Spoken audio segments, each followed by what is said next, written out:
하겠습니다. 자, 오늘 제가 여러분과 이렇게 잠깐 이제 모임 전에 함께 나누기 원하는 말씀 제목은 바른 관계를 위한 6가지 법칙인데 그냥 법칙이 아니고요. 성경이 말씀하시는 6가지 법칙입니다. 왜냐하면 저희들은 세상 사람들이 원하는 방식으로 우리가 인간관계를 맺기 위해서 나온 분들은 아니지 않습니까?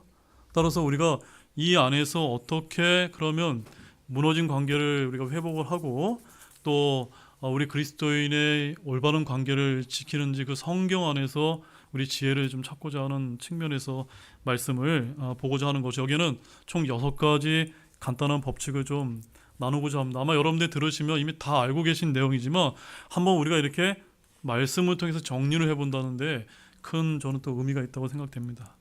자, 먼저 우리가 그리스도인의 관계를 보기에 앞서 가장 그리스도인의 관계에서 문제가 되는 건 뭐냐면요, 그 주범은 바로 뭡니까? 이기심이다. 네. 우리가 이제 교회에서 관계가 잘 이루어지지 않는 것은 바로 이기심 때문이다. 왜냐하면 그 이기심이라는 건 우리가 죄인이라는 거거든요. 본성적으로 우리는 모두 이기적이기 때문에 우리가 이것을 인정하지 않는다면 정직하지 못하다는 사실을 먼저 인식하셨으면 좋겠습니다. 우리가 결혼 생활이든 직장이든 또 우리 교회에서 이런 믿음 생활이 힘든 진짜 이유는 바로 상대방의 결함 때문이 아니라 바로 나를 위해서 내가 무엇을 해줄 수 있는가를 자꾸 이기적으로 묻기 때문입니다. 그래서 내가 교회에 나왔으면 내가 누군가를 섬기는 모습으로 나와야 교회가 이렇게 점점 발전적이고 바른 관계를 맺는데 자꾸 누군가가 나에게 뭘 해주기를 기대해요. 그렇게 되면은 이거는 자꾸 깨질 수밖에 없는 이런 관계가 될 수밖에 없다. 그래서 모든 갈등의 중심에는 나를 먼저 생각하는 죄된 본성이 자리 잡고 있다는 것을 먼저 좀 인식을 하시면서 이 말씀을 들으셨으면 좋겠습니다. 자, 그러면 해결의 열쇠는 뭐냐? 우리가 신앙생활할 때 누구를 본받아야 된다고 많이 말씀하시죠? 예수님을 본받아야 된다고 하는데 그러면 우리가 예수님의 무엇을 본받아야 될까요? 자, 빌립보서 2장 5절 말씀을 여러분 찾아보시죠. 빌립보서 2장 5절. 성경을 찾을 수 있는 거를 좀 찾겠습니다.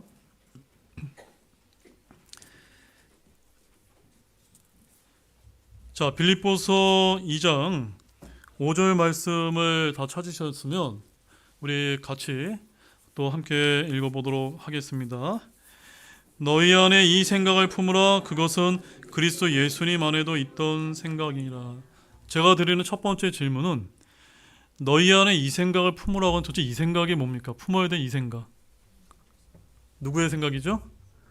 예수 그리스도께서 가지셨던 생각입니다. 그렇죠? 예수님의 생각을 우리 그리스도는 같이 생각을 해야 된다는 겁니다. 자, 근데 그 생각이 어떤 생각일까요? 그 생각은 여기 빌립보서 2장 1절에서 4절에 나와 있는데, 자, 3절과 4절만 3절 4절만 함께 읽어보도록 하겠습니다. 아무 일도 다툼이나 허영심으로 하지 말고 겸손한 생각으로 각각 자기보다 남을 더 낮게 여기며 각 사람이 자기 일들만 돌아보지 말고 각 사람이 남의 일들도 돌아보라. 저는요, 겸손이 뭡니까? 라고 얘기했을 때 바로 예수님이 품었던 겸손은 바로 이것이다. 예, 이것. 바로 나보다 남을 더 높게, 낮게 이렇게 여기는 이것이 바로 예수님이 품으셨던 그리스도의 겸손이다. 그리고 6절에서 9절 말씀에 가보게 되면 예수님은 하나님이셨거든요. 근데 7절 말씀에 보면은 스스로 무명하게 돼서 자기 위에 종의 형체를 취하고 사람들의 모습이 되셨습니다. 즉 하나님은, 예수님은 창조주 하나님이시잖아요. 그런데도 어떤 모습을 취하셨다고요? 종의 형체요, 우리 인간의 모습을 취하실 때까지 낮아지셨습니다. 그리고 8절 말씀은 사람의 모양으로 나타나 자기를 낮추시고 죽기까지, 그 십자가로 인해 죽기까지 순종하셨느니라. 그냥 인간의 모습만 취한 것이 아니라 우리를 구원하시기 위해서 죽기까지 순종하시는, 이것이 바로 주님이 우리에게 보여주고자 했던 겸손이다 라고 말씀을 하는 겁니다. 자, 그래서 예수님은 창조주 하나님이셨지만 피조물의 자리에 친히 내려오셔서 섬김을 받으셔야 할 분이 오히려 종의 형체를 입고 섬김의 본을 보여주셨다. 이것이 예수님이 품었던 겸손의 마음입니다. 근데 우리들은 어떻습니까? 우리들은 대개 세상의 방식은 내가 잘하면 나도 이제 잘해주겠다. 우리 아까 제가 청년들한테 질문하니까 이게 뭐라고 얘기합니까? 영어로? give and take. 네가 주면 나도 주고 네가 안 주면 나도 안 줘. 이게 세상의 방식이거든. 근데 우리 주님은 그게 아니에요. 우리 주님은요, 자격이 없는 자를 위해 먼저 자기 자신이 낮아지는 것. 이게 이제 이 모든 이 그리스도인의 관계의 성경적인 법칙의 기초가 되어야 된다. 항상 예수님이 이런 생각을 가지고 우리는 이 예수님의 본을 따라야 된다라고 여러분 좀 아셨으면 좋겠습니다. 자, 그래서 첫 번째 법칙은요. 자, 첫 번째 법칙 한번 읽어보시죠. 나보다 남을 낮게 여기십시오. 빌립보서 2장 3절 말씀에 겸손한 생각으로 각각 자기보다 남을 더 낮게 여기며 라고 이렇게 말씀을 하고 있습니다. 따라서 우리가 이제 여러분이 형제자매님들 교회 안에서 관계를 맺을 때 정말 주의하시는 것은 완벽함을 요구하지 말라는 겁니다. 예. 나도 완벽하지가 않은데 우리나라 사람들 참 특이한 게요. 저 사람은 완벽하기를 원하는 겁니다. 나도 완벽함을 원하고 저 사람도 완벽하고 원하고 서로 불완전한데 됩니까 안 됩니까? 안 되죠. 이거는요 가정에서도 마찬가지입니다. 남편, 아내, 자녀 예외 없이 모두가 다 죄인이기 때문에 죄인에게 완벽을 요구하면 그 관계는 시작조차 되기 어렵다는 사실을 알 필요가 있습니다. 그래서 우리가 이제 시각을 전환을 하자면 상대방보다 낫다고 생각하는 순간 분열이 시작된다는 것을 아시고 상대방의 불완전함을 우리가 이제 솔직히 받아들이고 인정하고 그를 나보다 귀하게 여길 때 비로소 바른 관계가 시작된다는 사실을 여러분 아셨으면 좋겠습니다. 이것이 이제 그리스도인의 바른 관계를 맺는 첫 번째 원칙입니다. 원칙 뭡니까? 나보다 남을 더 낮게 여기고, 이렇게 낮게 여기라는 게 아니니까 이렇게 발음이 제가 안 좋은데요. 네, 좀 높이라는 거죠. 그 다음에 두 번째는요. 읽어보시죠. 반응이 없어도 섬기십시오. 자, 고린도후서 12장을 한번 찾아보십시오. 이건 성경을 직접 한번 열어봐야 됩니다. 고린도후서 12장. 자, 여러분 이제 고린도 교회 하면 어떤 이미지가 딱 떠오르시죠? 문제가 많은 육신적인 교회로 우리 알려져 있지 않습니까? 그런데 14절 말씀에 보게 되면은 이런 말씀이 있습니다. 보라, 내가 세 번째 너희에게 갈 준비가 되어 있으나. 사도 바울이 이 문제만큼 육신적인 교회를 세 번째 방문하려고 하는데 그 다음에 뭐라고 얘기합니까? 너희에게 짐이 되지는 아니하리라. 나는 너희 재물을 구하지 아니하고 너희를 구하나니 라고 해서 이 말씀을 통해서 우리가 알기 원하는 거 뭐냐, 이 사도 바울의 본을 우리가 따르자면 사도 바울은 그 상대방의 무엇을 바래서 내가 사랑하고 방문하고 관계를 맺는 것이 아니라 뭘 원했습니까? 그 사랑 그 자체를 구했다는 겁니다. 즉 우리 그리스도인의 관계에도 그 사람의 약점과 결함이 있지 않습니까? 근데 그 여러 약점과 또 장점 그것만 바라보지 마시고 뭘 바라봐야 된다고요? 그 사람 자체. 내가 그 사람을 얻기 위해서 우리가 이제 섬겨야 된다. 그런데 사도 바울은 어떻게 섬겼냐면요. 15절 말씀을 함께 읽어보겠습니다.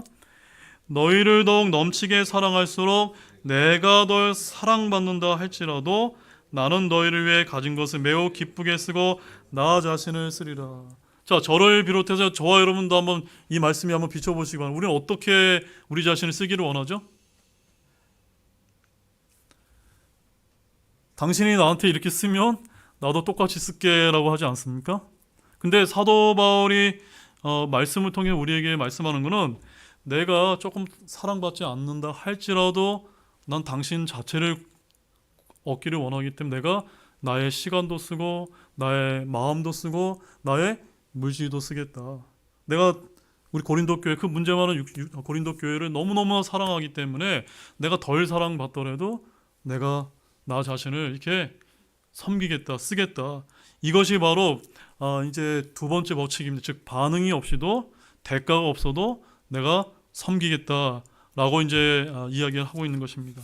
이것이 이제 두 번째 법칙이고요. 그 다음에 세 번째 법칙은 읽어보십시오. 하나님께서 용서하신 것 같이 용서하십시오. 자, 이거는 우리가 너무 쉽게 알 수 있어요. 하나님이 우리 지옥에 갈 수밖에 없는 우리를 구원해 주신 그 용서가 얼마나 큽니까? 그러니까 큰 은혜를 입은 자로서 당연히 다른 사람을 용서하는 것이 마땅한데, 에베소서 4장 32절 말씀 보십시오. 에베소 4장 32절 말씀을 보면은 용서하긴 하는데 어떻게 용서하는 것이 바른 용서인지를 말씀이 이제 알려주고 있습니다. 에베소 4장 32절 함께 읽어보십시오. 시작.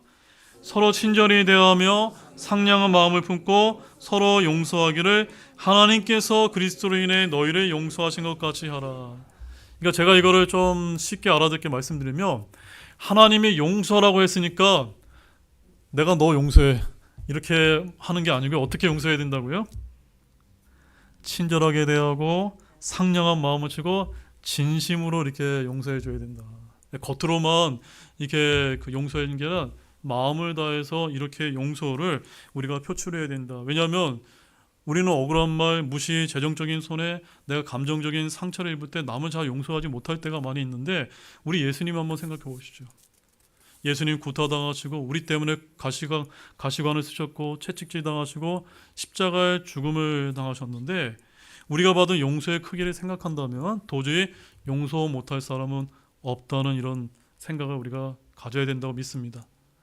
그 다음에 이제 네 번째 법칙은요, 읽어보십시오. 과거의 잘못은 잊어버리십시오. 자, 빌립보서 3장 13절 14 여기 써 있는 걸 읽어보겠습니다. 뒤에 있는 그것들은 잊어버리고 앞에 있는 그것들에 도달하려고 나아가. 자, 이제 저를 잠깐 보시면요, 우리가 이제 인간관계를 맺다 보면요, 자꾸 그 사람의 과거를 자꾸 들추는 경우가 있습니다. 네. 자꾸 안 좋았던 과거를 자꾸 들추다 보면은 관계가 어떻습니까? 자꾸 꺼려질 수밖에 없어요. 그래서 우리가 좀 올바른 성경적인 관계를 자꾸 맺으려면은 과거는 잠시 내려놓고 앞에 있는 발전적인 그 미래의 발전적인 방향을 향해서 나아가는 관계를 자꾸 맺어야 좀 더 풍성한 이런 그 바른 그리스도인의 관계가 될 수 있다라고 이제 성경은 우리에게 알려주고 있는 것입니다. 그래서 말씀으로 씻으셔야 되는데, 세상의 기준과 과거의 기억으로 오염된 생각을 하나님의 말씀으로 자꾸자꾸 씻어내면서 예수님께 눈을 고정하고 과거의 짐을 내려놓은 채 손에 손을 붙잡고 서로 격려하면서 앞으로 전진하는 것입니다. 이것이 그리스도인의 관계를 위한 네 번째 법칙입니다. 자, 그 다음에 다섯 번째 법칙이 중요한데요, 한번 읽어보십시오. 모든 관계의 중심에 하나님을 두십시오. 자, 전도서 4장 12절 말씀 찾아보십시오. 전도서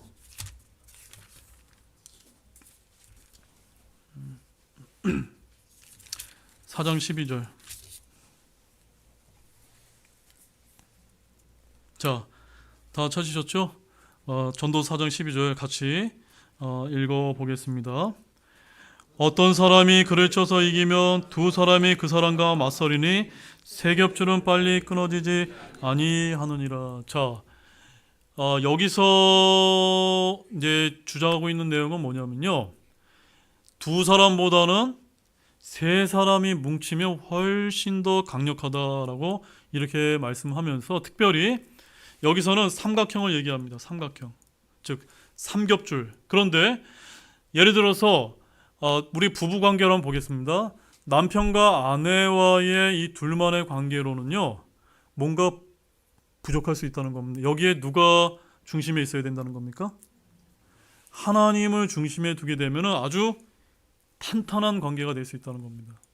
마찬가지 부모와 자녀 간의 관계도 마찬가지입니다. 부모와 자녀 관계도 부모의 기준으로, 또 자녀는 자녀의 마음으로 서로 이 두 개의 관계만 가지고 있다 보면 뭔가 갈등이 생길 수밖에 없는데, 그 중심에 예수 그리스도를 두게 되면요, 훨씬 더 영적인 관계가 된다라고 이제 이 말씀을 빌어서 우리가 교훈을 얻을 수가 있는 것입니다. 우리가 이제 인간의 세상의 관계를 보게 되면 뭐 돈, 또 취미, 혈연 관계로 우리가 이제 관계를 맺을 수가 있는데, 그런 것들은요 끊어질 수밖에 없고 깨질 수밖에 없지만, 우리 그 관계 속에 하나님이 중심이 되고 그리스도가 중심이 된다면 그 관계는 영원히 될 수 있다는 믿음을 우리가 가질 필요가 있다라고 보는 것입니다. 이것이 다섯 번째 법칙입니다. 그 다음에 여섯 번째 법칙은 읽어보십시오. 상대방을 배려하십시오. 자, 아가서 8장 6절 말씀 보십시오. 마지막 말씀입니다. 아가서, 솔로몬의 아가. 제가 말씀을 준비하면서 이 솔로몬의 아가서 8장 6절 말씀이 굉장히 아주 흥미로운 말씀입니다. 자, 다 찾으셨으면 제가 이 말씀을 읽어드리겠습니다. 나를 내 마음에 도장같이 새기고 내 팔에 도장같이 새기라. 같이 한번 요까지만 다시 한번 읽어보겠습니다.